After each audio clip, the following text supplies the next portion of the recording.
mau nggak kira-kira Baraya mendapatkan uang 350 juta rupiah tapi dengan mematikan usaha halal orang lain?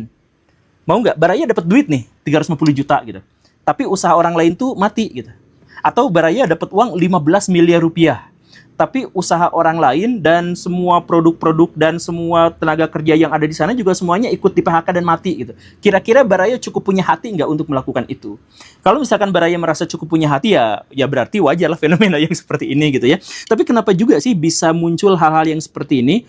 Dalam pikiran saya itu ada dua alasan kenapa reviewers makanan kemudian reviewers aib itu bisa mengemuka di Indonesia. Yang pertama itu adalah karena lembaga-lembaga yang memiliki otoritas itu tidak menjalankan fungsinya dengan baik.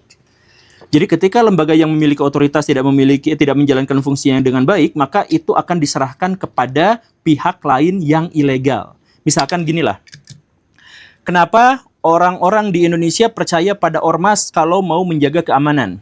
Karena penjaga keamanan yang sesungguhnya yaitu polisi misalkan dalam hal ini tidak bekerja dengan baik alias mandul gitu kan.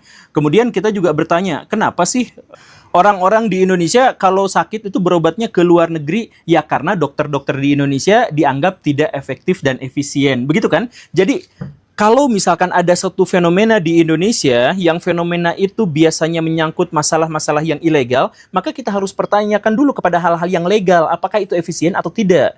Jadi sesuatu yang ilegal itu bisa menjadi marak kalau yang ilegalnya itu memang tidak berfungsi. Kenapa dukun-dukun di Indonesia itu selalu laku walaupun terus-terusan direview jelek sama pesulap merah, misalkan seperti itu?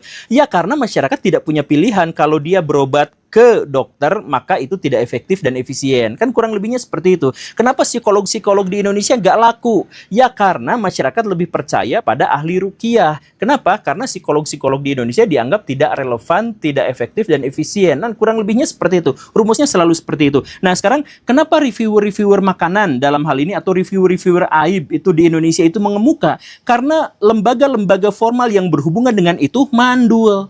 Misalkan Nikita Mirzani bercerita tentang ini skincare-nya gini gitu. Kemudian kita lihat yang kemarin pertikaian antara Dr. Richard Lee dengan ibu dokter detektif misalkan yang mengatakan bahwa skincare lu palsu, jelek, overclaim dan sebagainya. Yang satu lagi mengatakan hal yang sama. Ini persaingan bisnis. Dan kenapa bisa seperti itu? Karena BPOM tidak bicara selama ini, tidak mengeluarkan pendapat, tidak menyebut bahwa mana yang benar, mana yang tidak, dan tidak ada sosialisasi yang memadai terhadap masyarakat. Kan